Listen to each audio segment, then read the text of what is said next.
Sir आप muted हैं।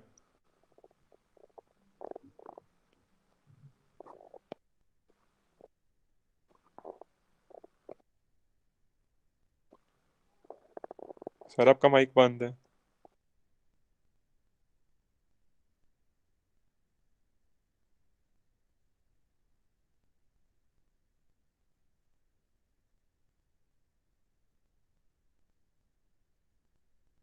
ठीक।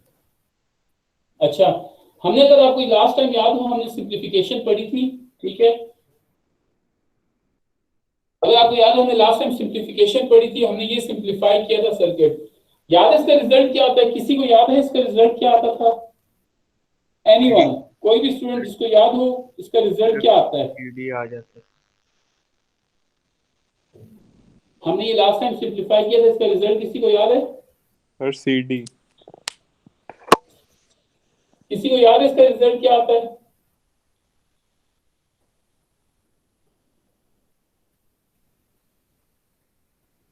नहीं, मुझे आप लोग की आवाज नहीं आ रही अनफॉर्चुनेटली। एक मिनट में देखता हूँ। अच्छा, इसका माइक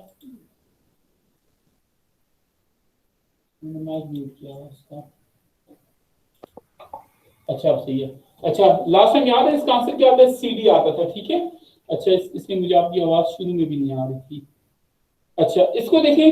अब आप इस एक्सप्रेशन को जब डिफरेंट तरीकों से, अब इसको एक तरीके से सिंप्लीफाई नहीं कर सकते। अब इससे पहले वाली क्लास में मैंने इसको एक और तरीके से सिंप्लीफाई किया जो कि पहले मैंने खुद भी कभी ट्राई नहीं किया था। ठीक है, तो इसको आप डिफरेंट तरीकों से सिंप्लीफाई कर सकते हैं और रिजल्ट आखिर में आपका सीडी आना चाहिए अगर आप प्रोसीजर सही फॉलो कर रहे हैं, रूल्स रेगुलेशन सही फॉलो कर रहे हैं। ठीक है। अच्छा, अब मुझे ये बताएं कि सिंप्लीफिकेशन से फायदा क्या होता है। फॉर एग्जाम्पल कासिम, आप बताएं कि सिंप्लीफिकेशन करने से क्या फायदा होता है? किसी सर्किल को जब हम सिंप्लीफाई करते हैं उससे क्या क्या हम अचीव कर सकते हैं?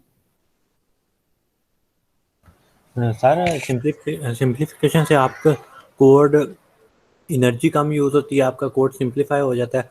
आपको ज़्यादा गेट्स नहीं लगाने सर्किट की बात करो बच्चे। गेट्स आपको ज़्यादा नहीं लगाने पड़ते, कम गेट्स में ही हो जाता है। आपकी एनर्जी कम यूज होती है। उसके अलावा आप ठीक है, सही है कासिम, काफी है। ठीक है, सिंप्लीफिकेशन से हमें फायदा क्या होता है कि हम सर्किट को जब सिंप्लीफाई करते हैं तो एफिशिएंट हो जाता है, इन शॉर्ट। ठीक है, अब हम एक और चीज पढ़ना चाह रहे हैं, बूलियन एनालिसिस को। बूलियन एनालिसिस है क्या चीज? हम बूलियन फंक्शन को लेंगे या बूलियन अलजेब्रा को लेंगे और बूलियन, सबसे पहले बूलियन एनालिसिस है क्या? बूलियन एनालिसिस, हम एक सर्किट को लेंगे या एक एक्सप्रेशन को लेंगे, उसको एनालाइज करेंगे और एनालाइज करके हम ये फाइंड आउट करेंगे कि नंबर ऑफ इनपुट्स के ऊपर आउटपुट रिजल्ट क्या आता है। किसी भी कॉम्बिनेशन ऑफ इनपुट के ऊपर इस सर्किट का आउटपुट रिजल्ट क्या आएगा, ये हम बूलियन एनालिसिस से फाइंड आउट करेंगे। और बूलियन एनालिसिस होता कैसे है? बूलियन अलजेब्रा के थ्रू होता है। और बूलियन अलजेब्रा क्या करता है कि ये एक शॉर्ट तरीका है किसी भी सर्किट को रिप्रेजेंट करने का। किसी भी सर्किट को रिप्रेजेंट करने का क्या है? एक शॉर्ट सर्किट तरीका। अब यहां पे देख लें, यहाँ पे बात हुई है बूलियन फंक्शन की। ठीक है, तो बूलियन फंक्शन से बेसिकली हमारे पास तीन चीजें आती हैं। ठीक है, बूलियन फंक्शन फॉर एग्जांपल, हम जब भी बूलियन फंक्शन की बात करें, नहीं है ये एंड, इसका मतलब है ये कैमरा थोड़ा सा आउट ऑफ फोकस है, तो अगर हम थोड़ा सा फोकस में आए, ये एच पे होनी है। ठीक है। अच्छा, अब गौर से देखें, जब हम बूलियन फंक्शन की बात करें तो बूलियन फंक्शन तीन चीजों से एक्सप्रेस किया जा सकता है। एक बूलियन एक्सप्रेशन से,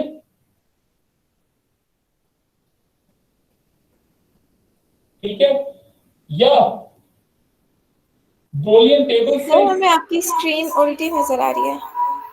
बच्चे आप गलत चीज को देख रहे हैं, आप मेरी प्रेजेंट नाउ को मत देखें, आप बेसिकली जो आपका मेरा कैम है आप उसको देखें। ये किसने कहा था? आयशा, किसने यस बोला है? सर। आप बच्चे स्क्रीन को मत देखें, जो मैं प्रेजेंट करूं उसको मत देखें, आप उसको देखें जो कि कैमरा आपको शो कर रहा है। जब आप कैमरा को देखेंगे तो जी आपको सही नजर आएगा। आप कैमरा को पिन कर लें, आपको सही नजर आएगा। जब मैं पावर पॉइंट की स्लाइड्स की तरफ जाऊं तो फिर आप पावर पॉइंट की स्लाइड्स को देखिए, फिर आप स्क्रीन को देखना शुरू करें। ठीक है, जी सर। अब सही नजर आ रहा है?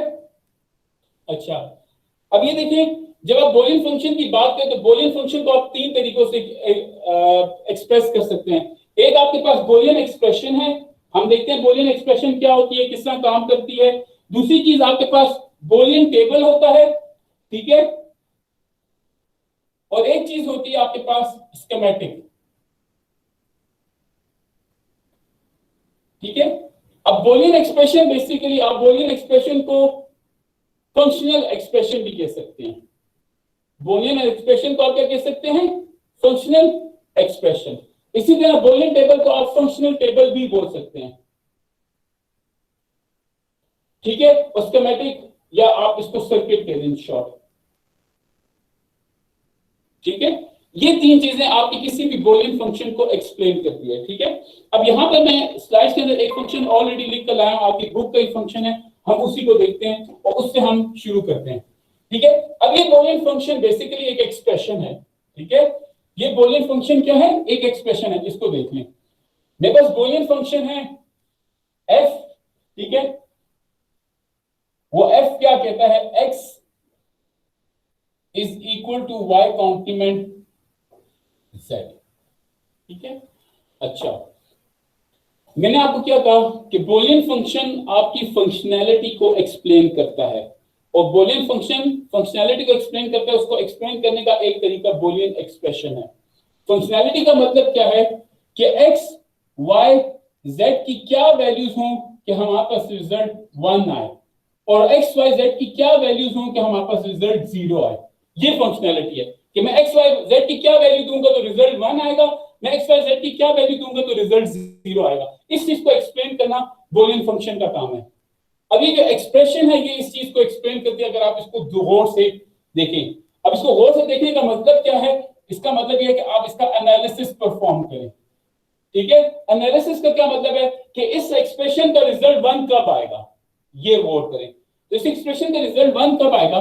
सबसे पहले देखें इस एक्सप्रेशन में बेसिकली ये आपकी एक टर्म है, ये आपकी दूसरी टर्म है, इन दोनों टर्म्स के दरमियान कौन सा ऑपरेशन हो रहा है? और ऑपरेशन। सबसे पहले मैं और ऑपरेशन को देख लेता हूं। एक्स वाई अगर मेरे पास दो वेरिएबल हैं, उन दोनों के दरमियान अगर मैं और ऑपरेशन करूं तो मेरे पास रिजल्ट कब 1 आएगा? जब कोई भी वेरिएबल 1 हो जाए। इन दोनों में से कोई भी वेरिएबल 1 हो जाए, मेरे पास रिजल्ट 1 आएगा, ठीक है।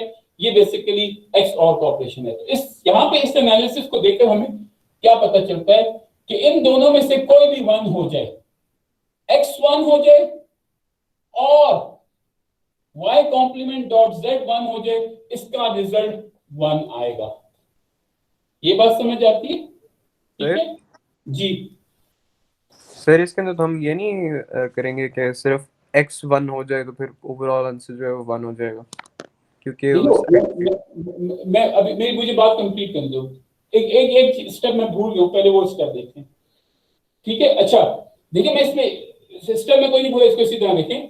देखिए इसका रिजल्ट 1 कब आएगा? इन दोनों में से कोई भी 1 हो जाए, कोई भी 1 हो जाए, x 1 हो जाए तो रिजल्ट 1 आएगा। अब देखिए इस चीज को देखिए, यार बात भी के टोक सारा रिजल्ट खराब कर दिया। मैं ये कह रहा हूं कि आप इसका एनालिसिस करें। अब देखिए इन दोनों के दरमियान में और ऑपरेशन हो रहा है, जो आप क्वेश्चन पूछ रहे हो, इन दोनों के दरमियान में और ऑपरेशन हो रहा है। अब यहां और ऑपरेशन का मतलब क्या है कि अगर फॉर एग्जांपल ये x है और इस सारे के सारे को मैं फॉर एग्जांपल इसको एक्स वाई की बजाय थोड़ा सा डिफरेंट कर लेता हूं, ए बी कर लेता हूं। ये मेरा a है फॉर एग्जांपल और ये मेरा b है। इन दोनों में से एक भी 1 हो। अब सबसे पहले मैं देख लूं कि a कब 1 हो रहा है। a जब 1 होगा तो रिजल्ट 1 आएगा, ठीक है। a 1 होगा तो रिजल्ट 1 आएगा। और a 1 कैसे होगा? जब x इज इक्वल टू 1 होगा तो a 1 हो जाएगा। ये बात समझ आ गई? जब x इज इक्वल टू 1 हो तो a 1 हो जाएगा। अब हम इसको देखते हैं कि जो हमारा b है, b 1 कब होगा? जब y complement is equal to 1 हो and z is equal to 1 हो। दोनों का 1 होना जरूरी है, क्योंकि यहां पर इन दोनों के दरमियान जो ऑपरेशन हो रहा है वो किसका ऑपरेशन हो रहा है? मल्टीप्लीकेशन का ऑपरेशन। और मल्टीप्लीकेशन के ऑपरेशन का रिजल्ट कब 1 आता है वो ट्रुथ टेबल से हमें पता चलेगा। मल्टीप्लीकेशन के ऑपरेशन का रिजल्ट 1 तब आता है जब दोनों 1 हो। अब यहां पे दोनों 1 कब होंगे? जब y कॉम्प्लीमेंट 1 हो, z कॉम्प्लीमेंट 1 हो, तो तब रिजल्ट 1 आएगा, ठीक है। और y कॉम्प्लीमेंट कब 1 होगा, y कॉम्प्लीमेंट 1 कब तब होगा जब y को मैं 0 लूंगा, जब उस 0 को मैं इन्वर्ट करूंगा तो तब ही उसका रिजल्ट 1 आएगा। तो इसका मतलब यह है कि जब y 0 हो and z is equal to 1 हो तो तब इसका रिजल्ट 1 आएगा। तो अब दो कंडीशन बनी है, या तो x इक्वल टू 1 हो जाए या y इक्वल टू 0 हो और z इक्वल टू 1 हो, तब इस फंक्शन का रिजल्ट 1 आएगा। ये एक तरीका इसको एक्सप्लेन करने का, ठीक है। इसका दूसरा तरीका एक्सप्लेन करने का ये है कि मैं इसका ट्रुथ टेबल या फंक्शन टेबल बना लूं। अब फंक्शन टेबल कैसे बनेगा इसको देखिए सर जी।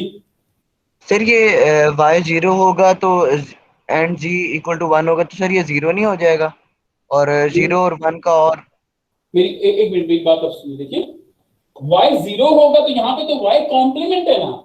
जब y इज इक्वल टू 0 हो तो y का जब कॉम्प्लीमेंट लेंगे, 0 का कॉम्प्लीमेंट लेंगे तो क्या हो जाएगा 1 हो जाएगा। यहाँ पे तो मैंने y लिखा हुआ है तो यहाँ पे मैंने y कॉम्प्लीमेंट लिखा हुआ है। ठीक है सर, ठीक है ठीक है ठीक है ठीक है। मेरी बात समझ आ गई। तो इस y को 0 लूंगा तो उसका कॉम्प्लीमेंट 1 होगा ना, 0 का जब मैं कॉम्प्लीमेंट लूंगा तो वो 1 बनेगा ना, ये चीज है, ठीक है। ओके सर, समझ आ गया सर, दोनों साइडों पे समझ आ गया। कॉम्प्लीमेंट, ठीक है। इसका दूसरा तरीका एक्सप्लेन करने का ये है कि जब मैं इसका ट्रुथ टेबल बनाऊं। अब ट्रुथ टेबल किस चीज का बनाना है, इस एक्सप्रेशन का। इस एक्सप्रेशन में सबसे पहले ट्रुथ टेबल बनाने के लिए आपको क्या चेक करना पड़ता है, इस एक्सप्रेशन की डोमेन क्या है। आपको क्या चेक करना पड़ेगा, ट्रुथ टेबल। अब देखिए मैंने क्या कहा, फंक्शन टेबल। फंक्शनैलिटी को एक्सप्लेन करने का तरीका एक आपकी फंक्शनल एक्सप्रेशन है, दूसरा तरीका क्या है, ट्रुथ टेबल है। ट्रुथ टेबल के लिए आपको सबसे पहले डोमेन चेक करनी पड़ेगी। इसमें डोमेन का मतलब क्या है कि नंबर ऑफ वेरिएबल्स कितने हैं। इस केस में इसकी डोमेन x, y, z है, उसका मतलब डोमेन 3 वेरिएबल्स की है। जब 3 वेरिएबल्स की डोमेन है तो 2⁻³ टोटल 8 कॉम्बिनेशंस बनेगी। 8 कॉम्बिनेशंस हम यहाँ पे बना लेते हैं। ये देखें, ये हमारे पास x है, y है, z है, ठीक है। इसको मिटा देते हैं। 0 0 0 0 0 1 0 1 0 0 1 1 1 0 0 1 0 1 1 1 0 1 1 1, ठीक है। एक तरीका तो इसका कंप्लीट बनाने का ये है कि पहले मैं y कॉम्प्लीमेंट लूं, फिर उसके बाद मैं y कॉम्प्लीमेंट डॉट z करूं, फिर उसके बाद मैं x plus y complement z करूं, तो यहां पे मेरे पास फाइनल ट्रुथ टेबल बन जाएगा। ये बात समझ आती है। ये डिफरेंट, आई नो कि मैं बोर्ड से बाहर चला गया हूं, इसको मैं थोड़ा सा इधर करके लिख देता हूं। ये हमने ले लिया, y कॉम्प्लीमेंट लें, फिर y कॉम्प्लीमेंट डॉट, अगर मैं इसका ट्रुथ टेबल बनाना चाहता हूं तो y कॉम्प्लीमेंट लें, फिर y कॉम्प्लीमेंट डॉट z करें, ठीक है। और फिर आप उसके बाद ये स्टेप करने के बाद आप x plus y complement z करें तो उसका ट्रुथ टेबल बनेगा। एक तरीका तो ये है, ठीक है, जो कि अभी तक आप फॉलो करते हैं। कोई भी ट्रुथ टेबल बनाने के लिए आप पहले उसकी एक एक एक्सप्रेशन को सॉल्व करते हैं। ये तो छोटी सी एक्सप्रेशन है तो इसमें तो सॉल्वेबल है, आप इसका ट्रुथ टेबल इस तरीके से बना सकते हैं। इसका दूसरा शॉर्ट तरीका ट्रुथ टेबल बनाने का जरा देख लें कि हम डायरेक्टली एक्सप्रेशन से भी ट्रुथ टेबल बना सकते हैं अगर हम इस एक्सप्रेशन का एनालिसिस ही सही कर लें। हम इस एक्सप्रेशन से का ही ट्रुथ टेबल बना सकते हैं अगर हम इस एक्सप्रेशन का एनालिसिस सही कर लें। अब गौर से देखिए, हम एनालिसिस ऑलरेडी परफॉर्म कर चुके हैं। हमें पता है कि इसका रिजल्ट 1 कब आएगा, जब x इज इक्वल टू 1 हो। तो हम ट्रुथ टेबल में देख लेते हैं कि हमारे पास x इक्वल टू 1 कहां पर है। हमारे पास यहाँ पे x इक्वल टू 1 है, यहाँ पे x इक्वल टू 1 है, यहाँ पे x इक्वल टू 1 है, यहाँ पे x इक्वल टू 1 है। जब यहाँ चारों में x इक्वल टू 1 है तो इसके सामने हम सिंपली 1 1 1 1 डाल देंगे। इसका मतलब क्या है, ये x जब 1 होगा आउटपुट ऑटोमेटिकली 1 होगी। ये हमने यहाँ पे एनालिसिस से ही निकाला था, ठीक है। दूसरी चीज क्या है कि इसका रिजल्ट 1 कब होगा, जब y इज इक्वल टू 0 हो और z इक्वल टू 1 हो। y इक्वल टू 0 हो और z इक्वल टू 1 हो। अब हम देखते हैं y 0 कहां पर है। y 0 यहां पर है, यहां पर है। y 0 यहां पर है, यहां पर है। और z इक्वल टू 1 कहां पर है। z इक्वल टू 1 यहां पर है, यहां पर है, यहां पर है, यहां पर है। लेकिन हमें दोनों चाहिए, y इक्वल टू 0 हो, z इक्वल टू 1 हो। अब गौर से देखें, y 0 है लेकिन z 1 नहीं है। y 0 है z 1 है, इसका मतलब ये वाली कंडीशन हमें आउटपुट पे 1 देगी। इसी तरह y 1 है, हमें y 1 चाहिए नहीं, y 1 है, y 1 नहीं चाहिए, y 0 है, z भी 0 है, हमें z क्या चाहिए, y 0 हो z 1 हो, तो हमें ये कंडीशन भी नहीं चाहिए। यहां पर ये 1 x की वजह से आ गए ऑलरेडी, ठीक है। इसी तरह y 0 हो z 1 हो, अब ये कंडीशन ट्रू है, y 0 z 1, लेकिन यहाँ पे 1 ऑलरेडी एक दफा आ चुका है, आप फिर से 1 लिख दें, कोई फर्क नहीं पड़ता, ये आपका ट्रुथ टेबल हो गया, ठीक है। बाकी चीजें जो जहां पे 1 नहीं आता आउटपुट, तो क्या होगी, ऑटोमेटिकली 0 आएगी, तो ये आपका कंप्लीट ट्रुथ टेबल बन गया। तो हम बूलियन फंक्शन को ट्रुथ टेबल से भी एक्सप्लेन कर सकते हैं। ट्रुथ टेबल से एक्सप्लेन करने का मतलब क्या है कि हम इनपुट और आउटपुट की रिलेशन एक्सप्लेन कर रहे हैं ट्रुथ टेबल से। जब इनपुट के ऊपर आप 0 0 0 देंगे, आउटपुट 0 आएगी, इनपुट के ऊपर आप 0 0 1 देंगे, आउटपुट 1 आएगी, इनपुट के ऊपर आप 0 1 0 देंगे, आउटपुट 0 आएगी, इनपुट के आप 0 1 1 देंगे, आउटपुट 0 आएगी, इनपुट के ऊपर आप 1 0 0 देंगे, आउटपुट 1, इनपुट के ऊपर आप 1 0 1 देंगे, आउटपुट 1। इस तरह देखते हैं, ये बात समझ आ गई। तो हमने क्या किया, बूलियन फंक्शन में पहला तरीका हमने क्या किया, बूलियन एक्सप्रेशन को लिया, उसका एनालाइज करके हमने उसका रिजल्ट निकाला, ये भी एक्सप्लेन करिए बूलियन फंक्शनैलिटी को। फिर दूसरा तरीका हमने क्या किया, हमने ट्रुथ टेबल लिया, ट्रुथ टेबल से भी फंक्शनैलिटी को एक्सप्लेन करिए कि इनपुट और आउटपुट की रिलेशन क्या बन गई। एक और तरीका भी है फंक्शनैलिटी को एक्सप्लेन करने का, जब हम इसकी एक्सप्रेशन से एक्सप्लेन करें। अब यहाँ पे देखिए एक्सप्रेशन क्या है, सॉरी स्कीमेटिक से एक्सप्लेन करें। उसकी स्कीमेटिक कैसे बनेगी, मैं यहाँ पे बना देता हूँ कि x है, ठीक है, और y कॉम्प्लीमेंट है, y लिया, y का कॉम्प्लीमेंट ले लिया, ठीक है, और फिर y कॉम्प्लीमेंट z के साथ मल्टीप्लाई हो रहा है, तो ये मैंने y कॉम्प्लीमेंट लिया, y कॉम्प्लीमेंट डॉट z कर दिया, ठीक है, और यहाँ पर फिर आखिर में ये एक दूसरे के साथ क्या हो रहे हैं, एक दूसरे के साथ क्या हो रहे हैं, और हो रहे हैं, ठीक है। तो अब ये चीज जो है, ये मेरा x है, ये मेरा y है, ये मेरा z है, ये आपकी स्कीमेटिक डायग्राम है, और आपकी स्कीमेटिक डायग्राम भी आपकी फंक्शनैलिटी को एक्सप्लेन करेगी। कैसे एक्सप्लेन करेगी, आप गौर से देख लें।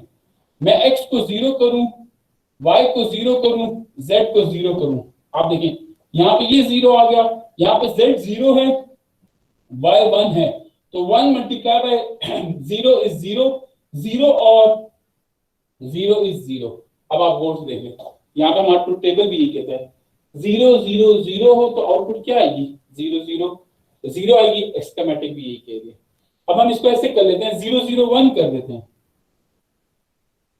अब 0 0 1 हो तो अब गौर से देखें, y 0 है, आउटपुट 0 आ गई, z 1 है तो यहाँ पर 1 आएगा, ठीक है, 1.1 का रिजल्ट 1 आएगा, यहाँ पे भी 1 आएगा, 0 और 1 का रिजल्ट 1 आ जाएगा। अब देखिए x 0 हो, y 0 हो, z 1 हो, आउटपुट 1 आनी चाहिए, ये देखते हैं। तो फंक्शनैलिटी को एक्सप्लेन करने की किसी भी सर्किट के लिए हम 3 चीजें यूज कर सकते हैं, एक उसकी एक्सप्रेशन, एक उसका ट्रुथ टेबल या फंक्शन टेबल फंक्शनैलिटी एक्सप्लेन करने के लिए, और एक उसकी फंक्शनल डायग्राम या फंक्शनल सर्किट या सर्किटरी या स्कीमेटिक, आप कुछ भी कह दो, ये तीनों चीजें उसकी फंक्शनैलिटी को एक्सप्लेन करती हैं। यहां तक किसी का कोई क्वेश्चन है तो आप पूछ लो। ये बात समझ आ गई है? हमने क्या किया, एक एनालिसिस किया, एनालिसिस से भी हमने अंदाजा लगा लिया कि एक्सप्रेशन क्या बता रही है, फिर हमने उसी एक्सप्रेशन को यूज करके ट्रुथ टेबल बनाया, ट्रुथ टेबल भी हमें फंक्शनैलिटी एक्सप्लेन कर रहा है, और तीसरा तरीका हमने क्या किया, हमने स्कीमेटिक बनाई, स्कीमेटिक भी हमें फंक्शनैलिटी को एक्सप्लेन करके दे रहा है। यहां तक किसी का कोई क्वेश्चन हो आप पूछ लें, नहीं तो हम नेक्स्ट एग्जांपल की तरफ जाते हैं। आसान था, ठीक है। अब देखिए दूसरी एग्जांपल, दूसरी एग्जांपल देखिए, ये हमारे पास दूसरी एग्जांपल है, हम इसको करते हैं। अब मैं इसको मिटा देता हूँ, इसके साथ भी हम यही स्टेप करेंगे, सिर्फ मैं एक चीज नहीं मिटाऊंगा, वो ट्रुथ टेबल है, ताकि हम उसको फिर से यूज कर सकें, हमें फिर से ट्रुथ टेबल ना बनाना पड़े, ठीक है। हम इस ट्रुथ टेबल को यूज कर लेंगे, बाकी चीजें हमें नहीं चाहिए, ठीक है। ये हटा देते हैं, ये क्योंकि एनालिसिस जब हम डिफरेंट करें, ये हटा दें, ये हटा दें, ये हटा दें, ये ठीक है, और इस सबको भी मिटा देते हैं। हम नया फंक्शन बनाएंगे और उसके थ्रू एक्सप्लेन करेंगे अपने सर्किट को, ठीक है। अब हमारे पास जो फंक्शन दूसरा है, वो फंक्शन हमें क्या कहता है, अगर मैं फंक्शन की बात करूं तो फंक्शन मुझे कहता है x complement y complement dot z plus x complement y z plus x y complement. अब देखिए इसको देखिए, अब हमें वही फंक्शनैलिटी को एक्सप्लेन करना है। करना क्या है कि हमें इनपुट और आउटपुट के दरमियान रिलेशन फाइंड आउट करना है। ठीक है, पहले हम इसका एनालिसिस करेंगे। एनालिसिस का मतलब क्या है कि हम देखेंगे कि इसका रिजल्ट 1 कब आएगा। अब सबसे पहले आप गौर करें, बीच में प्लस साइन है, और का काम है, और है, इसका मतलब ये वाली टर्म का रिजल्ट 1 आ जाए, या इस टर्म का रिजल्ट 1 आ जाए, या इस टर्म का रिजल्ट 1 आ जाए, हमारे पास रिजल्ट क्या आएगा, आउटपुट पे मेन रिजल्ट 1 आ जाएगा। ठीक है, ये बात समझ आती है ना। तो इसमें से अगर कोई टर्म भी 1 हो जाए, ये टर्म 1 हो जाए, ये टर्म 1 हो जाए, या ये टर्म 1 हो जाए, आउटपुट पे रिजल्ट 1 आएगा। इसमें किसी को मसला तो नहीं है। ठीक है, अब हम सबसे पहले इसको देख लेते हैं, ये वाली टर्म कब 1 होगी। एक्स कॉम्प्लीमेंट, मैं बड़ा बड़ा लिख रहा हूं, मार्केट से market, x complement y complement z का रिजल्ट 1 कब आएगा, जब हमारे पास एक्स कॉम्प्लीमेंट इक्वल टू 1 हो, y complement is equal to 1 हो, और जेड इज इक्वल टू 1 हो। ठीक है, जब ये तीनों चीजें 1 होंगी तभी इसका रिजल्ट 1 आएगा। ठीक है, अब हम देख लेते हैं कि ये तीनों चीजें 1 कब होंगी। इसको देख लें, एक्स कॉम्प्लीमेंट 1 कब होगा, जब मैं x इज इक्वल टू 0 लूं। एक्स कॉम्प्लीमेंट 1 कब होगा, जब मैं x इज इक्वल टू 0 लूं। y कॉम्प्लीमेंट 1 कब होगा, जब मैं x इक्वल टू 0 लूं, तो जब मैं 0 का कॉम्प्लीमेंट लूंगा तो 1 आ जाएगा। तो ये x कॉम्प्लीमेंट बन जाएगा, ये 0 का कॉम्प्लीमेंट 1 बन जाएगा। y कॉम्प्लीमेंट का रिजल्ट 1 कब आएगा, जब मैं y को 0 लूं। अब जब मैं y का कॉम्प्लीमेंट लूं तो ऑटोमेटिकली 0 का कॉम्प्लीमेंट होगा, 1 आ जाएगा। ठीक है, और z हमारे पास 1 हो, तो हमारे पास सिंपल एक्सप्रेशन क्या बन रही है कि जब हमारे पास ये भी 0, मतलब ये कॉम्बिनेशन होनी चाहिए, x इक्वल टू 0 हो, y इक्वल टू 0 हो, एंड z इक्वल टू 1 हो। x equal to 0 and y is equal to 0 and z is equal to 0। And मैं क्यों बोल रहा हूं, क्योंकि इनके तीनों के दरमियान एंड ऑपरेशन हो रहा है, मल्टीप्लिकेशन का ऑपरेशन हो रहा है। तो जब ये तीनों इस कंडीशन में होंगे, 0 0 1 होंगे, तो आउटपुट 1 आएगी। अब हम सिंपली क्या करते हैं, अपने ट्रुथ टेबल में ये चीज देख लेते हैं कि कहां पे हमारे पास 0 0 1 है। ये देखिए, ये x 0 है, y 0 है, z 1 है, तो इसकी आउटपुट पे हमारे पास रिजल्ट क्या आएगा, 1 आएगा। हमने ये पहली टर्म ली, उसका एनालिसिस किया, और हमने ये देखा कि इसका रिजल्ट 1 कब आता है, तो हमने सामने 1 लिख दिया। ठीक है, तो इसका रिजल्ट 1 कब आएगा, मैं इसको शॉर्ट फॉर्म में यहाँ पे लिखता हूँ कि जब x इज इक्वल टू 0 हो, y इज इक्वल टू 0 हो, और एंड, बल्कि एंड डालता जाता हूँ, and z is equal to 1 हो। अब यहाँ पे एक बड़ा सा और डाल देते हैं, अगर ये ना हो, अगर ये कंडीशन नहीं है, तो फिर दूसरी टर्म की तरफ चले जाते हैं। अब दूसरी टर्म हमें क्या कहती है, दूसरी टर्म हमारे पास क्या बन रही है, दूसरी टर्म हमारे पास बन रही है x complement y dot z, x complement and y and z। तो इसका रिजल्ट 1 कब आएगा, जब हमारा x कॉम्प्लीमेंट 1 हो, and y is equal to 1 and z is equal to 1। ठीक है, और x कॉम्प्लीमेंट 1 कब होगा, when x is equal to 0 and y is equal to 1 and z is equal to 1। ठीक है, तो इस एक्सप्रेशन का रिजल्ट 1 कब आएगा, जब x इक्वल टू 0 हो, y इक्वल टू 1 हो, z इक्वल टू 1 हो। अब यहां पे देखते हैं, x इक्वल टू 0 कहां पर है, ये x इक्वल टू 0 है, y इज इक्वल टू 1 है, z इज इक्वल टू 1 है, तो इस ओवरऑल एक्सप्रेशन का रिजल्ट क्या आ रहा है, 1 आ रहा है। ये बात समझ आ गई, किसी को मसला तो नहीं है। यहां पर हम ये इसको लिख लेते हैं कि इसका शॉर्ट फॉर्म क्या बनता है कि x इज इक्वल टू 0 हो, and y is equal to 1 हो, and z is equal to 1 हो। और अब थर्ड टर्म, ठीक है, अब थर्ड टर्म का एनालिसिस कर लेते हैं कि अगर फॉर एग्जांपल ये दोनों कंडीशंस नहीं है, तो थर्ड कंडीशन कौन सी बनती है, इसको देख लेते हैं। x dot y complement, x dot y complement, इसका रिजल्ट 1 कब आएगा, जब x 1 हो और y कॉम्प्लीमेंट भी 1 हो। अब y कॉम्प्लीमेंट 1 कब होगा? जब y इज इक्वल टू 0 होगा, तो उसका जब हम इन्वर्ट करेंगे तो उसका कॉम्प्लीमेंट 1 होगा। तो y कॉम्प्लीमेंट 1 कब होगा? जब y इज इक्वल टू 0 होगा। और x 1 कब होगा? जब x इक्वल टू 1 करें तो 1 होगा। ठीक है, यहां पर हमारे पास क्या होगा? z के ऊपर अब वैल्यू डिपेंडेंट नहीं कर रही, z के ऊपर वैल्यू डिपेंड नहीं कर रही। सिंपल जो वैल्यू डिपेंड कर रही है वो x और y के ऊपर कर रही है। सिंपल जो वैल्यू डिपेंड कर रही है वो किसके ऊपर कर रही है? x और y के ऊपर। जब x 1 हो y 0 हो, z की कोई भी वैल्यू हो मैटर नहीं करती। तो हम सबसे पहले ये ढूंढते हैं कि x1 कहां पर है। ये सारे हमारे x1 हैं, ठीक है, और हमारे पास y0 कहां पर है? ये हमारे y0 है, x1 y0, ये वाला ब्लॉक। ठीक है, x1 है y0 है, x1 है y0 है। z की वैल्यू मैटर नहीं करती, इसको डोंट केयर कहते हैं। z की वैल्यू को मैटर नहीं करती, इसको हम इग्नोर करेंगे, इसकी डोंट केयर करेंगे, और हम इन दोनों की बेसिस के ऊपर आउटपुट के ऊपर 1 डाल देंगे। अब ये बेसिकली फंक्शनैलिटी एक्सप्लेन हो गई। बाकी जब आउटपुट 1 नहीं है तो क्या होगी? 0 0। इसका मतलब जब मैं 0 0 0 दूंगा आउटपुट 0 आएगी। जब मैं 0 0 1 दूंगा आउटपुट 1 आएगी। जब मैं 0 1 0 दूंगा आउटपुट 0, 0 1 1 दूंगा आउटपुट 1, 1 0 0 दूंगा आउटपुट 1, 1 0 1 दूंगा आउटपुट 1, 1 1 0 दूंगा 0, 1 1 1 दूंगा आउटपुट 0। ये बात समझ आ गई? इधर तक किसी का कोई क्वेश्चन हो तो पूछ लें। सर जी, अरे बुलियन एनालिसिस से पहले हम सिंपलीफाई कर सकते हैं फंक्शन? सिंप्लीफाई अभी मैं वो उसी तरफ जा रहा हूं। बुलियन एनालिसिस से पहले सिंप्लीफाई कर सकते हैं, लेकिन मैं अभी करता हूं उसको सिंप्लीफाई। एक चीज समझाने के लिए मैंने उसको फिलहाल इग्नोर किया। ठीक है, फिलहाल एक चीज समझाने के लिए मैंने वो चीज नहीं की, अभी सिंप्लीफाई करूंगा। यहां तक समझ आ गई? इसमें कोई मसला तो नहीं है? ये बात समझ आ गई ना कि इसका एनालिसिस करके हमने रिजल्ट निकाला और उसकी वजह से फंक्शन टेबल भी बन गया। हम अगर किसी एक्सप्रेशन की फंक्शनैलिटी को देखना चाहते हैं तो उसका एनालिसिस करके हम उसकी एक्सप्रेशन से सर्किट की फंक्शनैलिटी बना सकते हैं। इसी तरह हम ट्रुथ टेबल भी हमें फंक्शनैलिटी शो करता है। फंक्शनैलिटी बेसिकली है क्या? इनपुट और आउटपुट की रिलेशन। अच्छा, यहां पर एक चीज और देखना, अगर मैं सर्किट को इंप्लीमेंट करना चाहता हूं तो सर्किट को इंप्लीमेंट करने के लिए मुझे 3 एंड गेट चाहिए। 1 2 3 इनपुट का एक एंड गेट। मैं थोड़ा सा इसको बड़ा बना लेता हूँ।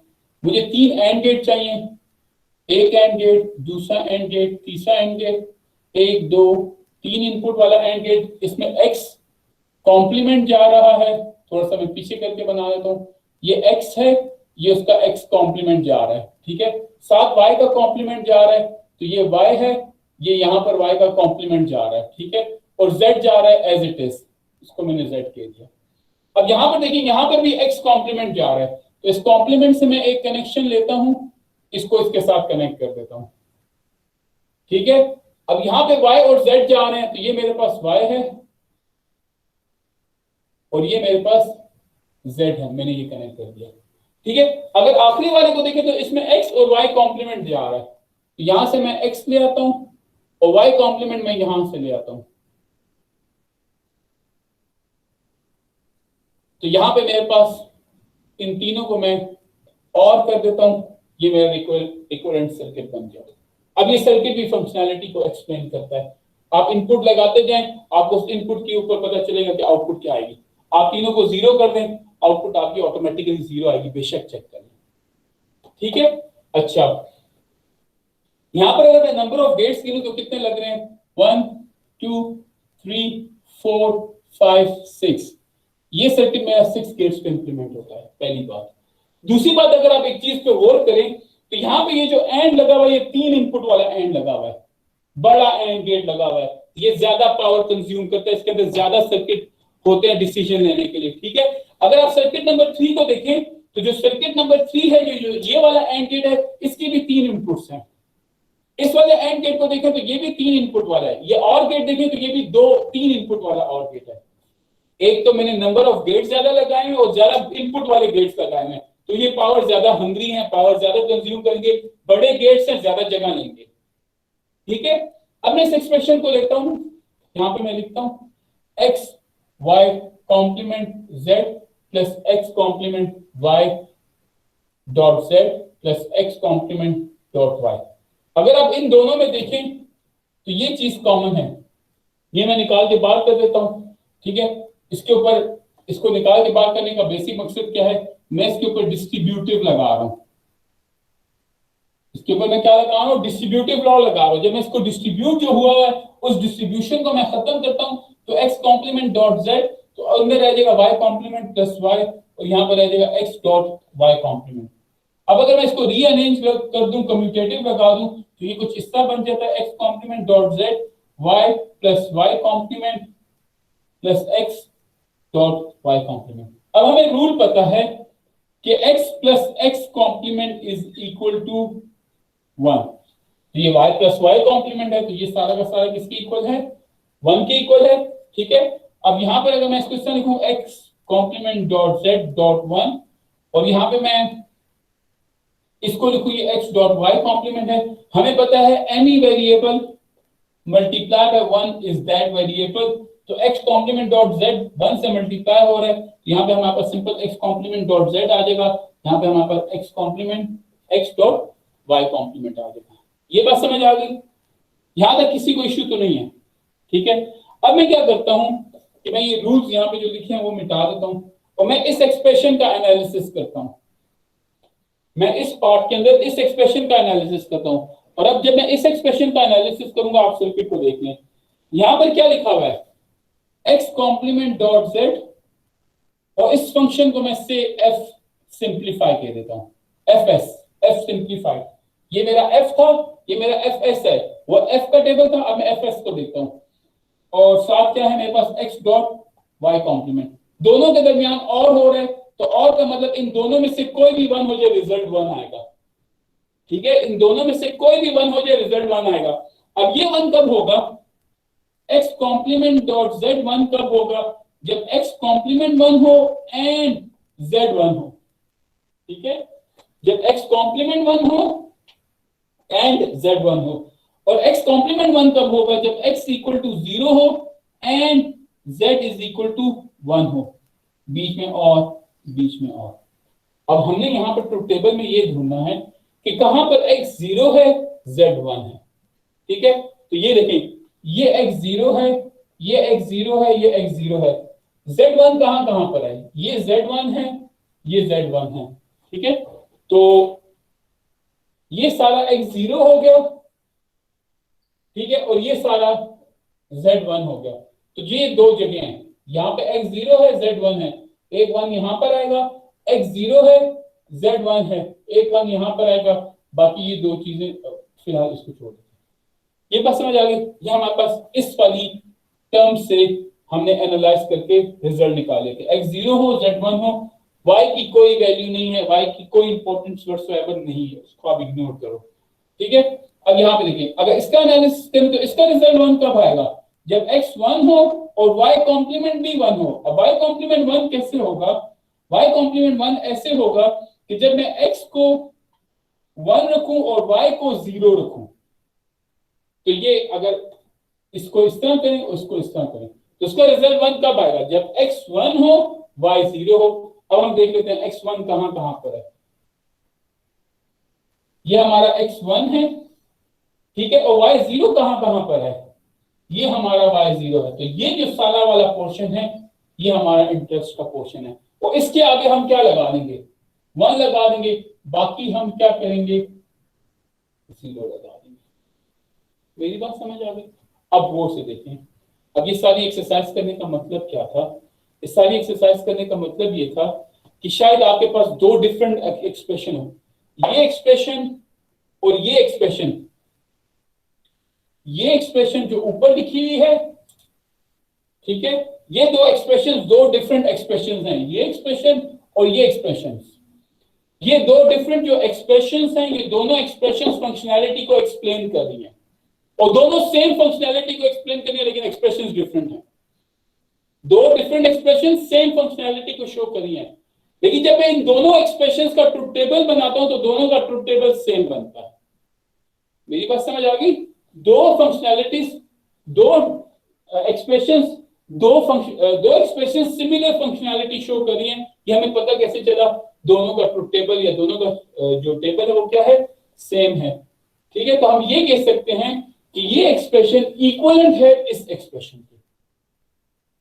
मेरी बात समझ आ गई? ये एक्सप्रेशन इक्विवेलेंट है इस एक्सप्रेशन के। क्यों? दोनों की फंक्शनैलिटी सेम है। अच्छा, अब इस एक्सप्रेशन से मैं सर्किट बनाना चाहूं तो सर्किट कैसे बनेगा? एक एंड गेट, दूसरा एंड गेट, दोनों और हो रहे हैं, सॉरी दोनों और हो रहे हैं, ठीक है, ये रिजल्ट आ गया। यहां पर हम इसको एक्स कॉम्प्लीमेंट दे रहे हैं तो एक इन्वर्टर लग गया, ठीक है, और मल्टीप्लाई कर रहे हैं z के साथ। नीचे वाले को हम क्या कर रहे हैं?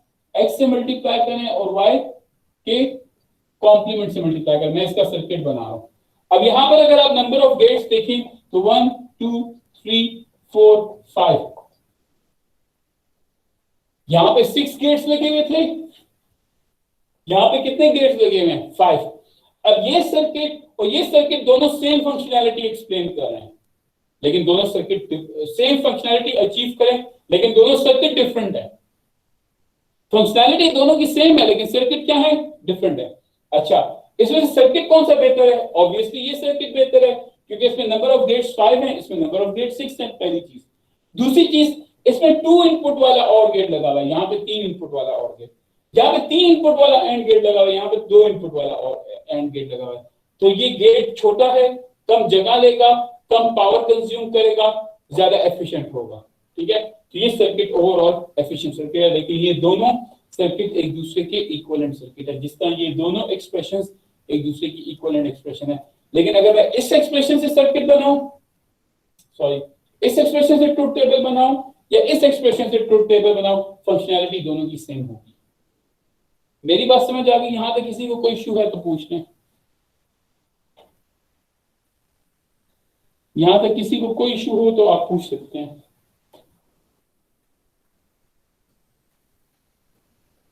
No sir.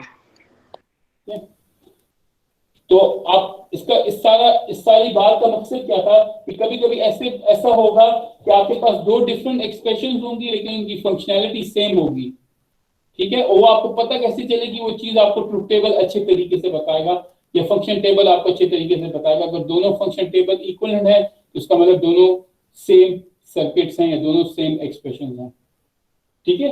अच्छा, यहां पर अभी हमने जो एनालिसिस की 2 एग्जांपल्स की, उसमें हमने क्या किया था कि हमारे पास एक्सप्रेशन थी और हम एक्सप्रेशन को लेकर सर्किट बना रहे थे।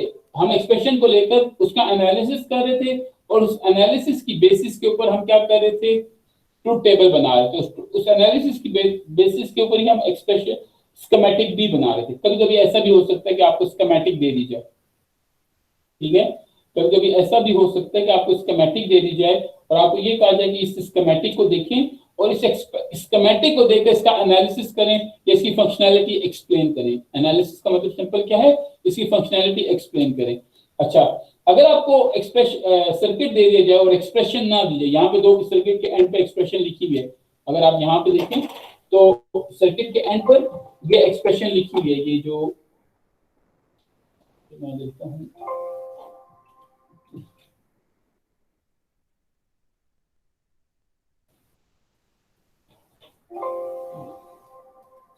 इसमें मुझे राइट करने देगा, कंट्रोल P होता है ना, आप जो राइट करना चाहें। एक मिनट, इसको हाइड करता हूँ। अच्छा, ये हमें देखिए, अब फॉर एग्जांपल हमें ये एक सर्किट दिया गया है, इसका हमें कहा गया कि आप एनालिसिस परफॉर्म करें, तो मैं इसका एनालिसिस परफॉर्म कर लेता हूँ।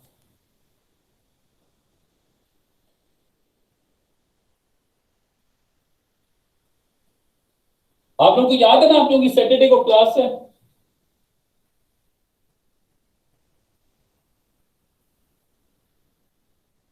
सैटरडे को आपकी क्लास है, काइंडली अपनी क्लास में टाइम पर आइएगा, ठीक है। अच्छा, हमें ये टेबल थोड़ा सा बड़ा चाहिए होगा तो हम इस टेबल को फिर से बनाएंगे, ठीक है, क्योंकि वेरिएबल ज्यादा हो गए हैं। आई होप कि हम इसको किसी तरीके से अकोमोडेट कर लेंगे। अब गौर से देखें, यहाँ पे हमारे पास एक सर्किट है, मैं सर्किट बना लेता हूँ।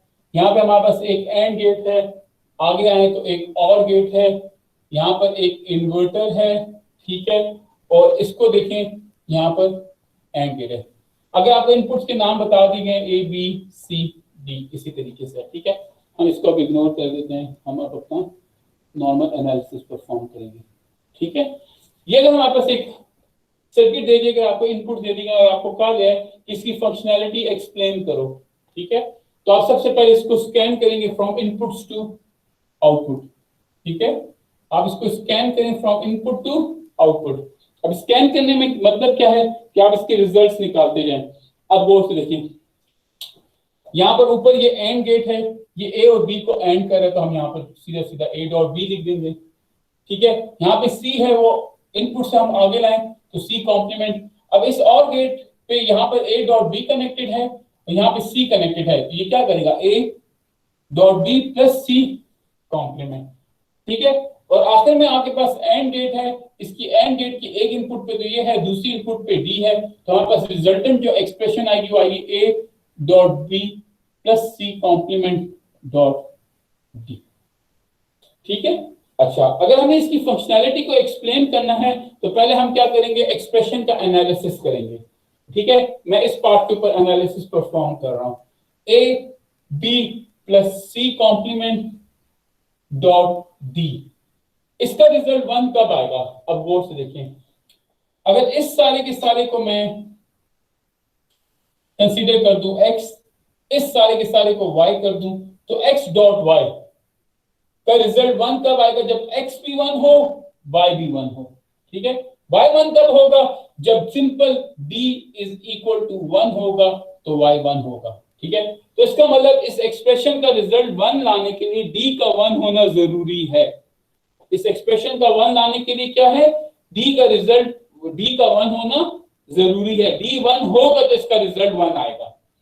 अच्छा, जो d हमारा y है, अब ये पोर्शन कैसे 1 होगा, ये पोर्शन बेसिकली अगर आप देखें तो a b plus c complement है, ये दो चीजों की वजह से 1 हो सकता है, या तो a डॉट b 1 हो जाए और c कॉम्प्लीमेंट 1 हो जाए। पहले हम c को देख लेते हैं, c कॉम्प्लीमेंट 1 कब होगा, जब c इज इक्वल टू 0 हो।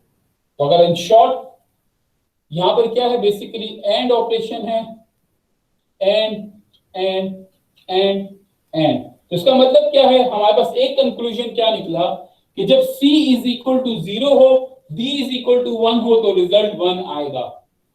c इज इक्वल टू 0 हो, d इज इक्वल टू 1 हो तो रिजल्ट 1 आएगा। अब गौर से देखें, अगर हमने इसका ट्रुथ टेबल बनाना है तो सबसे पहले हम इसकी डोमेन चेक कर लेंगे। टोटल डोमेन 4 वेरिएबल्स की है, तो जो ट्रुथ टेबल बनेगा वो 4 वेरिएबल्स का बनेगा। हम कोशिश करते हैं कि यहां पर ही आ जाए ट्रुथ टेबल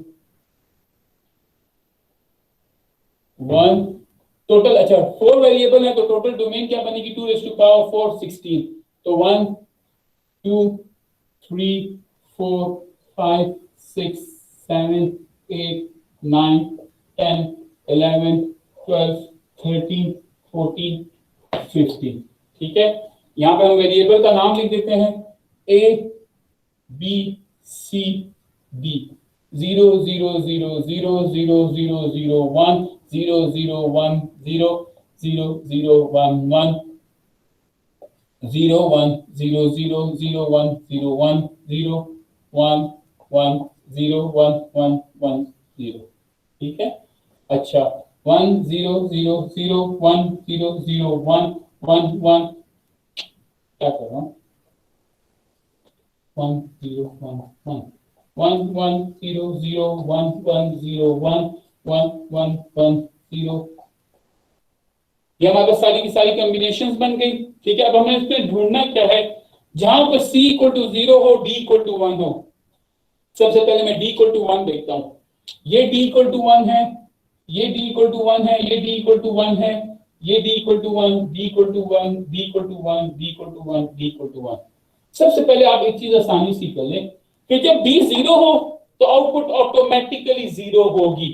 तो जहां जहां d 0 है, ये d 0 है 0 डाल दें, ये d 0 है 0 डाल दें, ताकि गलती हो ना, हमें बाकी चीज देखने की जरूरत ही नहीं है।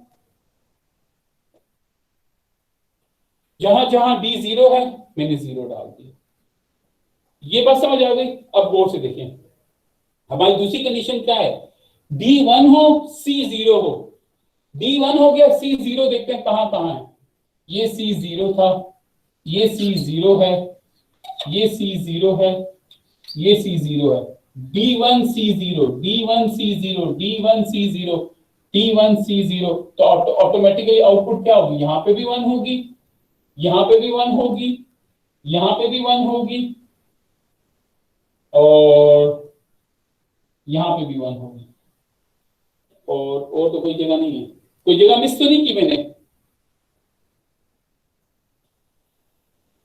ठीक है, कोई जगह मिस की है, D0 हो C1 हो, 4 बनती है, 0 1 0 1 सब के सब बना दिए, ठीक है। अच्छा, अब दूसरी कंडीशन क्या कहती है, दूसरी कंडीशन किस पे डिपेंडेंट है, A डॉट B के ऊपर, और A डॉट B का रिजल्ट 1 कब आएगा, अब इन दोनों में से कोई भी 1 आ जाए, अब A डॉट B का रिजल्ट 1 कब आएगा, जब A भी 1 हो और B भी 1 हो, इसके यहां पर हम एंड लगा देंगे, A भी 1 हो, B भी 1 हो, और साथ ये भी 1 हो, ठीक है। तो जब हम इसको करें तो A भी 1 हो, B भी 1 हो, अब देखें A1 कहां पर है, ये सारा A1 है, तो इसको तो ये जब A0 है तो इसकी वजह से इसका मतलब 1 नहीं आ सकता, जब A0 है तो कभी भी B1 हो भी तो मैटर नहीं करता, यहाँ पे ये A इसको 0 कर देगा, तो अगर इसकी वजह से कहीं 0 है तो यहाँ पर 0 लगा दें, क्योंकि A 0 है। हम वो C और D वाली कंडीशन तो ऑलरेडी ट्रीट कर चुके हैं, अब हम A और B को देखते हैं। अब यहाँ पे देखिए A1 है, B का भी 1 होना जरूरी है, ये आपका B1 है, ठीक है, A1 B1 और साथ D का भी 1 होना जरूरी है, तो A1 B1 D1 यहाँ पर 1, A1 B1 D1 यहाँ पर 1, बाकी जो जगह रह गई हैं उधर 0 लगा, ये आपका फंक्शन टेबल बन गया। किसी को कोई मसला तो नहीं है, आसान है। हमने क्या किया, ये सर्किट लिया, अब उल्टा कर रहे हैं, सर्किट लिया, सर्किट से एक्सप्रेशन निकाली, एक्सप्रेशन ली, उसका एनालिसिस किया, एनालिसिस करके उसका ट्रुथ टेबल बना दिया, ट्रुथ टेबल भी फंक्शनैलिटी एक्सप्लेन कर रहा है, आपकी एक्सप्रेशन भी फंक्शनैलिटी एक्सप्लेन कर रहे हैं, आपका सर्किट भी फंक्शनैलिटी एक्सप्लेन कर रहा है। ये बात समझ आ गई। अच्छा, अगर हम देखते हैं चांसेस हैं, क्या पता ये एक्सप्रेशन सिंप्लीफाई हो सकती हो, इसको देख लेते हैं, क्या ये एक्सप्रेशन सिंप्लीफाई हो सकती है। हमें एक चीज नजर आ रही है जो कि इसमें ब्रैकेट्स हैं, हम इस ब्रैकेट को सॉल्व करने की कोशिश करते हैं, तो जब हम इस ब्रैकेट को सॉल्व करेंगे तो इसके ऊपर डिस्ट्रीब्यूटिव लगेगा, तो यहाँ पर आ जाएगा A B C dot D, और यहाँ पर आ जाएगा D C complement dot D, ठीक है। ये हमारे पास एक्सप्रेशन आ गई, ठीक है। अब ये एक्सप्रेशन अगर हम मजीद सिंप्लीफाई करना भी चाहें तो ये सिंप्लीफाई नहीं होती, ठीक है। और अगर हम इससे सर्किट बनाना चाहें तो इसका सर्किट कुछ ऐसे बनेगा कि A B C D, ये एंड गेट ले लिया, C कॉम्प्लीमेंट डॉट D एक और एंड गेट ले लिया, और इन दोनों की आउटपुट को हमने और कर दिया, तो इसको हम कह देते हैं A B D, और इसको हम D के साथ फिर कनेक्ट कर देते हैं, उसको हम कह देते हैं C कॉम्प्लीमेंट। अब इसको बनाए तो हमारे पास 1 2 3 4 लगते हैं, यहाँ पे 4 लग रहे हैं, यहाँ पे कितने लग रहे थे 1 2 3 4, रफली सेम गेट्स लग रहे हैं। मेरे ख्याल से ये ज्यादा प्रेफरेबल सर्किट है क्योंकि इसमें 3 इनपुट वाला कोई सर्किट नहीं है, तो आप देख लें आपको जो सा भी ठीक लगता है, नंबर ऑफ गेट्स इक्वलेंट है, और जब हम इसका एनालिसिस करें तो रिजल्ट एग्जैक्टली यही वाला आएगा। तो डिफरेंट एक्सप्रेशन है लेकिन ट्रुथ टेबल एग्जैक्टली सेम बनाएंगे, इसका यह मतलब है कि इनपुट के ऊपर दो आउटपुट की फंक्शनैलिटी सेम है। इसी तरह ये दो डिफरेंट सर्किट हैं लेकिन दोनों की फंक्शनैलिटी सेम है। यहां तक समझ आ गई? किसी को कोई इश्यू हो तो बता दें, या किसी का कोई क्वेश्चन हो तो बता दें। सर जी सर, हमें किससे पता चलेगा कि हमने किस ऑर्डर में इक्वेशन को सॉल्व करना है? किस लिहाज से? देखिए बच्चे, इसमें प्रेफरेंसेस हैं। जब आप सिंप्लीफिकेशन की बात कर रहे हो ना, ये जो क्वेश्चन पूछ रहे हो, इससे जब आप ट्रुथ टेबल बनाते हैं तो आप पहले एक पार्ट को सॉल्व करते हैं और उसको फिर ट्रुथ टेबल पे डाल देते हैं, फिर आप इक्वेशन को जब आप पूरा सॉल्व करते हैं तो आप कहते हैं ये तो पहले ही 1 है तो इसको हम नहीं जाने देंगे। तो मैं उसका पूछ रहा हूँ, वो आपने एक ऑर्डर आपको कैसे पता चलेगा कि इसका ऑर्डर देखो, इसका ऑर्डर बेसिकली यही है। देखो, आप इसको ब्रेक डाउन करो, कोई भी एक्सप्रेशन है, कोई भी एक्सप्रेशन, उसको आप ब्रेक डाउन करो। ये एक्सप्रेशन है ना, इसको मैंने ब्रेक डाउन किया है। मैंने कहा अगर हम इसको दो हिस्सों में डिवाइड करें, देखो एक कॉमन हिस्सा बनता है ना, ये ब्रैकेट वाला हिस्सा एक बनता है और ये एक अलग हिस्सा बन रहा है। तो इस ब्रैकेट वाले को मैं, ये दोनों एक दूसरे के साथ क्या हो रहे हैं, मल्टीप्लाई हो रहे हैं। तो इस एक्सप्रेशन को मैं पहले कैसे करूंगा कि देखूंगा कि ये और ये दोनों 1 हो तो रिजल्ट 1 आएगा, दोनों में Yes, sir. एंड। अगर इसको मैं सॉल्व करना चाहता हूं तो इसको सॉल्व करने का तरीका क्या है कि इसका रिजल्ट 1 कब आएगा, ये 1 हो जाए और ये 1 हो जाए। तो ये 1 कैसे होगा और ये 1 कैसे होगा, तब मैं सॉल्व करूंगा। ठीक है, ये 1 कब होगा, जब ए भी 1 हो, बी भी 1 हो, सी भी 1 हो और डी भी 1 हो। ए भी 1, बी भी 1 और डी भी 1, तीनों 1 होंगे तो इसका रिजल्ट 1 आएगा। एक हिस्सा ये बनता है, दूसरा हिस्सा ये बनता है। इसका रिजल्ट 1 कब आएगा, जब सी कॉम्प्लीमेंट 1 हो और डी 1 हो। तो अलग अलग सॉल्व करो, फिर इनके दरमियान और कर दो, दोनों में से एक भी 1 हो जाए, आउटपुट 1 आएगी। Okay sir. कर दूं इसका एनालिसिस कर दूं? नहीं सर, समझ तो लग गई है, बस मुझे उसकी थोड़ी सी कंफ्यूजन थी कि वो समझ। देखो ऐसे करते हैं, फॉर एग्जांपल हम कोई और एक्सप्रेशन ले लेते हैं। हम जो हमने सिंप्लीफिकेशन की थी ना, उनकी किसी एक्सप्रेशन को लेते हैं। हमने 2 की सिंप्लीफिकेशन बहुत मुश्किल वाली की थी, इसको देख लेते हैं, इसका एनालिसिस कर लें। सर आपकी मर्जी है, मुझे तो समझ लग गई है बस, लेकिन मैं देख कर लेना। देता हूं, मुझे कोई मसला नहीं बच्चे, मैं कर देता हूं, इसमें कोई इशू नहीं। आप मुझे 4 कहेंगे, मैं 4 और एनालिसिस कर दूंगा।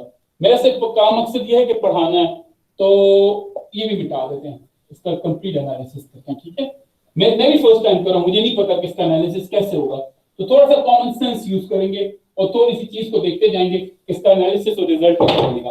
अब गौर से देखें, एक्सप्रेशन हमारे पास क्या है, ए बी प्लस ए सी, इसको हम सिंप्लीफाई नहीं करते, पहले डायरेक्ट एनालिसिस करते हैं, plus a complement b complement dot C.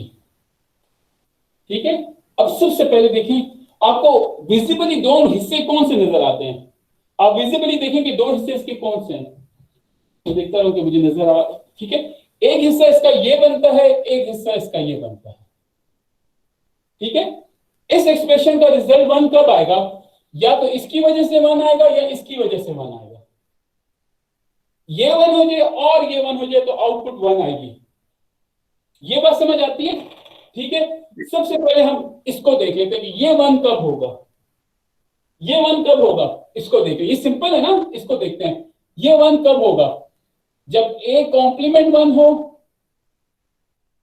And b complement 1 हो एंड c 1 हो, यही बनता है ना। अब a कॉम्प्लीमेंट 1 कब होगा, जब a इक्वल टू 0 हो and b is equal to 0 हो and c is equal to 1 हो। अब ये तो सीधा सीधा आगे, जब 0 0 1 की टर्म होगी, इसका रिजल्ट ऑटोमेटिकली 1 हो जाएगा। अब हम देखते हैं 0 0 1 कहां पर आता है, इसको देखें। मैं अगर इसका ट्रुथ टेबल बनाऊं तो डोमेन कितनी है, 3 वेरिएबल की है, तो मैं इसको थोड़ा सा यहां पे करके बनाता हूं ताकि हम इसकी सिंप्लीफिकेशन के लिए भी जगह निकालें।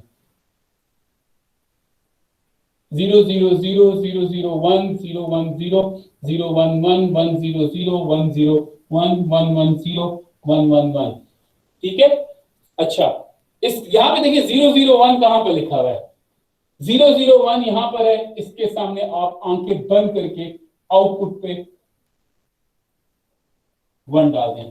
देखिए a 0 हो, b 0 हो, c 1 हो, a 0 b 0 c 1, आउटपुट 1। ये बात समझ आ गई है जिससे क्वेश्चन पूछा था, या सब बाकी सब भी जो देखते हैं, इसमें तो कुछ कोई इशू नहीं है, जो सबसे आसान चीज थी। Yes sir. ठीक है, अब गौर से देखें। अब जो दूसरा एनालिसिस करना है वो थोड़ा सा ट्रिकी है, उसको हम देख लेते हैं। इसको मैं मिटा देता हूं, मिटा दे, कोई इश्यू तो नहीं है ना, वो हम कर चुके हैं, मैंने ऑलरेडी मेंशन कर दिया, जो थोड़ी जगह स्पेस फ्री करने के लिए। अब इसको देखिए, अब इसको अगर आप गौर से देखें, अगर मैं इस ए बी को एक्स कह सकता हूं, एज्यूम कर रहा हूं। इसी तरह मैं ए सी को वाई कह सकता हूं। अगर मैं इस एक्सप्रेशन को लिखूं तो इसको मैं ऐसे लिख सकता हूं। किसी को ये स्टेप समझ आया कि मैंने क्या किया, सिंपल सिंप्लीफाई करने के लिए ये कर दिया, सिंप्लीफाई करने के लिए ये कर दिया। किसी को कोई इश्यू है इसमें? नहीं सर। ठीक है, अब गौर से देखें, अगर आप इसको गौर से देखें, ये है क्या, x plus y whole complement. अगर मैं इसका टेबल बनाऊं तो इसका टेबल कुछ ऐसे बनता है 0 0 0 1 1 0 1 1। ये बेसिकली क्या x प्लस वाई है और फिर उसका कॉम्प्लीमेंट है, तो ये बेसिकली x नॉर गेट है। ये बेसिकली क्या है, सॉरी x नॉर कह रहा हूं, नॉर गेट है। ये क्या है बेसिकली, नॉर गेट, और का उल्टा। तो और क्या है 1 0 0 0। ये बात समझ आती है ना, ये चीज समझ आ गई।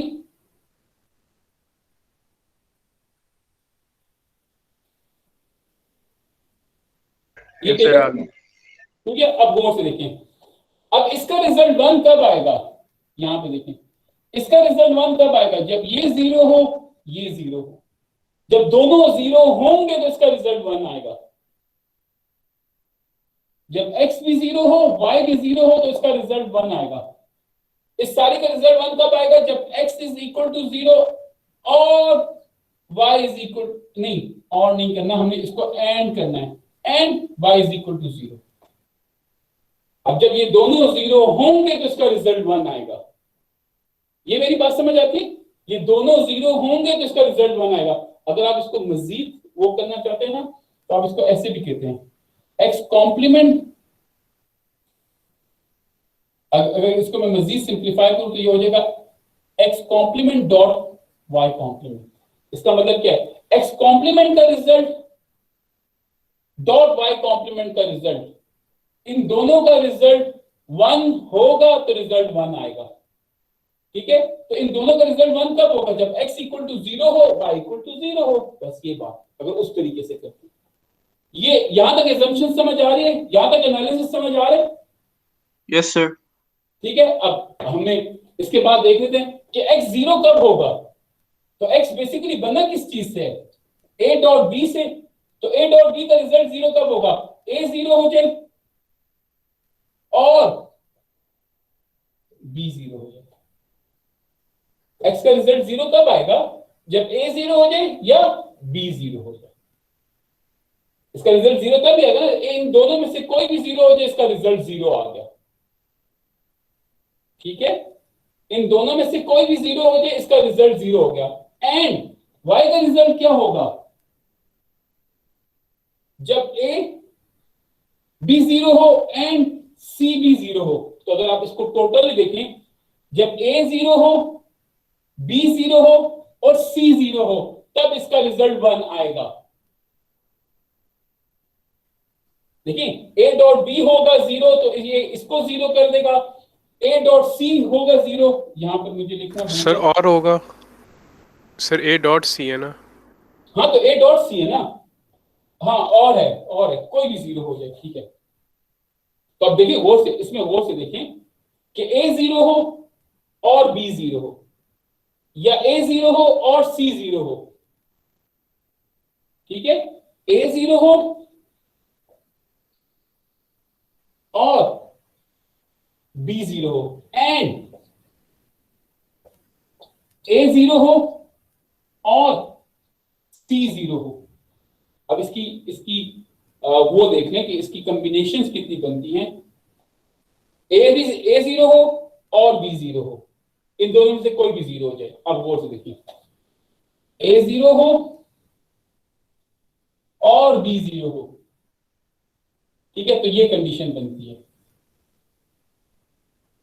ठीक है, a 0 हो और b 0 हो। नीचे तो कोई इस तरह की कंडीशन नहीं है, b 0 है लेकिन a 0 नहीं है। ये बात समझ आती है, a 0 हो और b 0 हो। साथ दूसरी कंडीशन क्या है, a 0 हो एंड c 0 हो। a 0 हो एंड c 0 हो। अब कौन सी जगह जहां पे तीनों कॉमन है, ये जगह है, यहां पे ये तीनों कॉमन है, a भी 0 है, b भी 0 है, c भी 0 है। इसके आगे 1 लगा दें, बाकी तमाम की तमाम एक्सप्रेशन 0 है। एक चीज तो यहां से हमने निकाली, दूसरी चीज हमने यहां से निकाली एनालिसिस करके। ठीक है, तो पांच में डिवाइड करें तो होता है। सर अगर b 0 और c भी 0 तो उसे 1 नहीं होना चाहिए। b 0 हो और c भी 0 हो ठीक सर है, और है ना, ए और बी है और ए और सी। लेकिन यहाँ पे जो एंड है, तो sir b is equal to 0 and C is equal to 0। देखो एक मिनट, अगर अच्छा आप ये कह रहे हो, देखो यहाँ पे देखो ये कंडीशन आप कह रहे हैं ए भी 0 सी भी 0 हो। नहीं नहीं सर, मैं कह रहा हूँ फर्स्ट फर्स्ट साइड से बी इज इक्वल टू 0 और and C is equal to 0। B is equal to 0 and C, नहीं नहीं नहीं नहीं बच्चे, ये अलग है ना, देखो ए डॉट बी है, इसको आप अलग ट्रीट करो, ए डॉट सी है, इसको अलग ट्रीट करो, इन दोनों का रिजल्ट 0 आना चाहिए, इन दोनों का रिजल्ट 0 आना चाहिए। तो ए डॉट बी देखो, ए डॉट बी का रिजल्ट यहाँ पे 0 आ रहा है, ए डॉट बी का रिजल्ट यहाँ पे 0 आ रहा है, ए डॉट सी का रिजल्ट यहाँ पे 0 आ रहा है, तो इन दोनों के दरमियान एंड करना है। हाँ एंड है ठीक है, एक इनपुट भी नहीं और है ना यार, और है, दोनों को 0 होना चाहिए ना। सर ये थर्ड वाले में भी ए और सी 0 हो रहा है। सर दरमियान में और है, आपने एंड क्यों लिखा हुआ है? फिर ए बी के अंदर जो है अगर देखो बी 0 होगा तो भी पूरा 0 नहीं हो जाएगा? ये एंड मैंने इसके लिए लिखा है,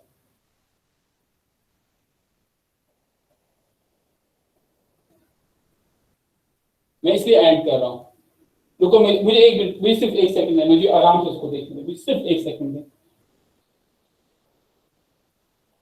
एक a dot b plus a dot c, ठीक है, इसका रिजल्ट 1 कब आएगा, इसका रिजल्ट दोनों का 0 हो ताकि उसका कॉम्प्लीमेंट 1 आ जाए।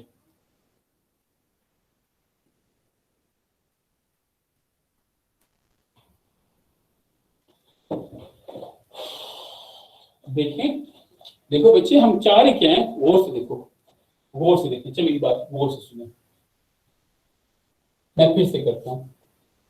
हम ये चाह रहे हैं कि ये 1 हो जाए या ये 1 हो जाए तो इसका रिजल्ट 1 आएगा। ये बात समझ आती है ना? कोई मुझे बताता जाए, मैं ये कह रहा हूं ना, ये 1 हो जाए और ये 1 हो जाए तो इसका रिजल्ट 1 आएगा। Yes sir. इसको तो हमने पहले कर लिया कि इसका रिजल्ट 1 कैसे आता है कि ए कॉम्प्लीमेंट ए कॉम्प्लीमेंट 0 हो, बी कॉम्प्लीमेंट 0 हो, सॉरी ए कॉम्प्लीमेंट 1 हो, बी कॉम्प्लीमेंट 1 हो, सी 0 हो, जिसका मतलब ए 0 बी 0 सी 1। तो 0 0 1 के आगे हमने 1 लिख दिया, ये वाली कंडीशन हमने यहां से निकाली।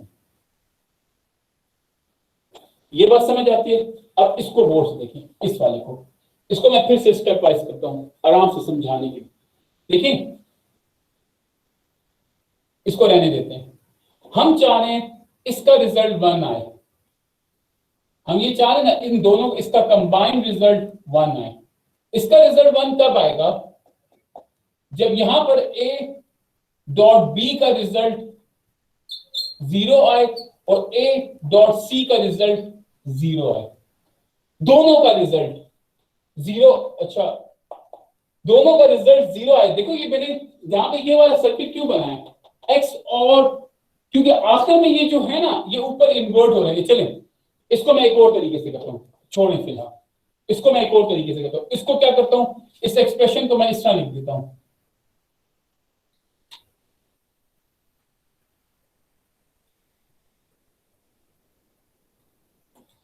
ये बात समझ आती है? इसको मैंने यहां पे मैंने ये कर दिया है, ठीक है। अब गौर से देखें, इस सारे का रिजल्ट 1 कैसे आएगा, इस सारे का रिजल्ट 1 कैसे आएगा, जब इसका रिजल्ट भी 1 हो और इसका रिजल्ट भी 1 हो। इसका रिजल्ट 1 तब ही आएगा। अब इसका रिजल्ट 1 कब आएगा, जब ए भी 0 हो और बी 0 हो, ए 0 हो और बी 0 हो जाए, ठीक है, ए 0 हो और बी 0 हो जाए तो इसका रिजल्ट 0 आ जाएगा, उस 0 का रिजल्ट इनवर्ट, तो ए 0 हो जाए और बी 0 हो जाए, ए 0 हो जाए और बी 0 हो जाए, ये भी कंडीशन हमें सेलेक्ट करनी है, ठीक है। ए 0 हो जाए और बी 0 हो जाए, ठीक है। इस कंडीशन में ए 0 हो जाए और सी 0 हो जाए, ए 0 हो जाए, ए 0 हो जाए और सी 0 हो जाए, और ठीक है? क्यों कर क्या हुआ? और क्यों कर रहे हैं?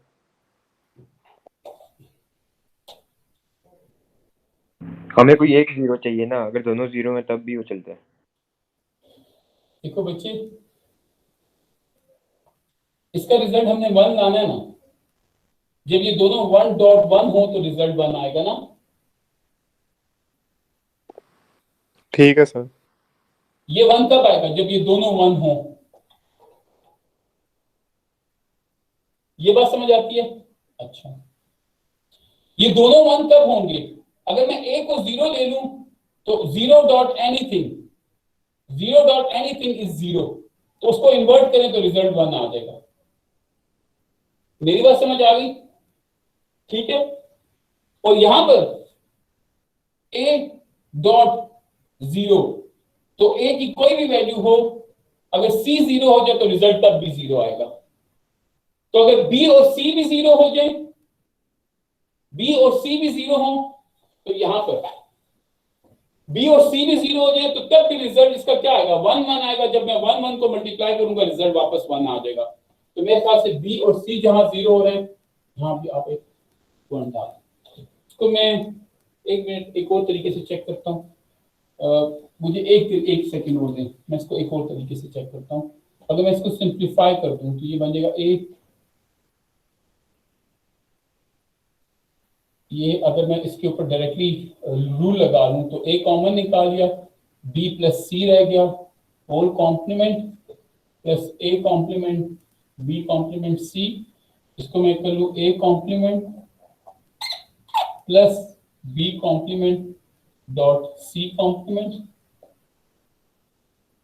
प्लस, इसको तो हम इग्नोर कर रहे हैं वैसे भी, तो इस तरीके से भी हम एनालाइज कर सकते हैं कि जब a कॉम्प्लीमेंट 1 हो और b complement dot c complement 1 हो, तो a कॉम्प्लीमेंट 1 कब होगा? जब a इक्वल टू 0 हो। a इक्वल टू 0 हो तो 1 आ जाएगा। और क्या? अच्छा,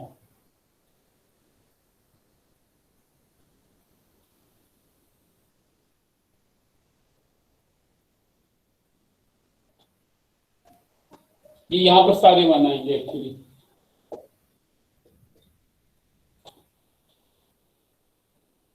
क्योंकि a 0 हो जाए और b 0 हो जाए, तो a 0 हो गया तो इसकी वजह से भी रिजल्ट 1 आ जाएगा। a 0 हो जाए और c 0 हो जाए, तो a 0 हो जाए या c 0 हो जाए, तो a 0 हो रहा है, ठीक है। तो इस a 0 की वजह से रिजल्ट ऑटोमेटिकली 0 होगा और फिर उसको इन्वर्ट करेंगे तो 1 आ जाएगा, ठीक है। तो आप इसको एनालिसिस को मैंने उस तरीके से किया था, उसमें मैंने सिर्फ यहाँ पे गलती की थी कि मैं इसको एंड ले रहा था।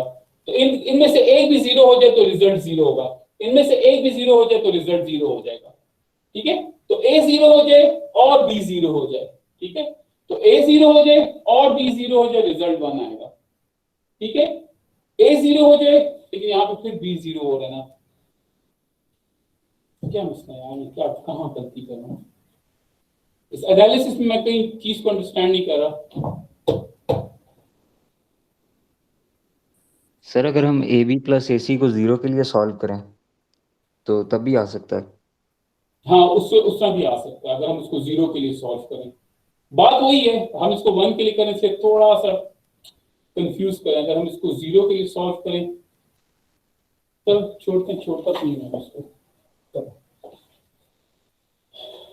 कंडीशन ये तो पता चल गई है कि इसको करना कैसे है, थोड़ा सा तरीके से हम इसको देखते हैं किसके लिए करें। आप कह रहे हैं अगर हम इसको 0 के लिए सॉल्व करें, ठीक है, तो हमें जीरोस लगाने पड़ेंगे। अच्छा, पहला 1 तो लगा लें। पहला 1 आता है 0 0 1 के ऊपर, तो ये 1 तो कंफर्म है, ठीक है, ये 1 कंफर्म है, इनको मिटा देते हैं, ठीक है। अच्छा, इसको मैं ऐसा करता हूं कि इसमें से मैं सिंपल यहाँ पे a कॉमन निकाल लेता हूं। क्यों a कॉमन निकालते हैं? हम इस एनालिसिस को फिर से करते हैं। मैं इसी एक्सप्रेशन का एनालिसिस करूंगा, मैं छोड़ता नहीं उसको। a डॉट b है, ठीक है, इसको मैंने x कह दिया, इसको मैंने y कह दिया, ये होल कॉम्प्लीमेंट हो गया, ठीक है। इसका रिजल्ट हमारे पास 0 कब आएगा? जब इनमें से एक भी 1 हो जाए, इस तरह कर लेते हैं। इसका रिजल्ट हमारे पास 0 कब आएगा? जब इनमें से एक भी 1 हो जाए। ठीक है, इनमें से एक भी 1 हो जाए तो इसका रिजल्ट हमारे पास क्या आ जाएगा? 0 आ जाएगा। अब x1 कब होगा? जब a डॉट b दोनों 1 होंगे तो x1 होगा। a डॉट b दोनों 1 होंगे तो x1 होगा। अब देखिए a डॉट b दोनों 1 कहां हो रहे हैं? a डॉट b दोनों 1 है तो x1 होगा। जब x1 होगा तो आउटपुट ऑटोमेटिकली क्या होगी? 0 होगी। जब x1 होगा तो आउटपुट ऑटोमेटिकली क्या होगी? 0 होगी। तो अब देखिए जहां जहां 1 है, अब देखिए ये दो 1 है, जहां जहां a b 1 है उधर हमने आउटपुट पे क्या लिख देना है? 0। ये बात इसको समझ नहीं, मैं फिर से समझाता हूं, गौर से देखिए। हमने क्या कहा है कि x plus y equal to 0 कब होगा? जब x 0 हो जाए या y 0 हो जाए, सॉरी x 1 हो जाए या y 1 हो जाए। अब गौर से देखिए ये 0 कब होगा? जब x 1 हो जाए या y 1 हो जाए। इसको मैं मिटा देता हूं। अब देखिए x और इसको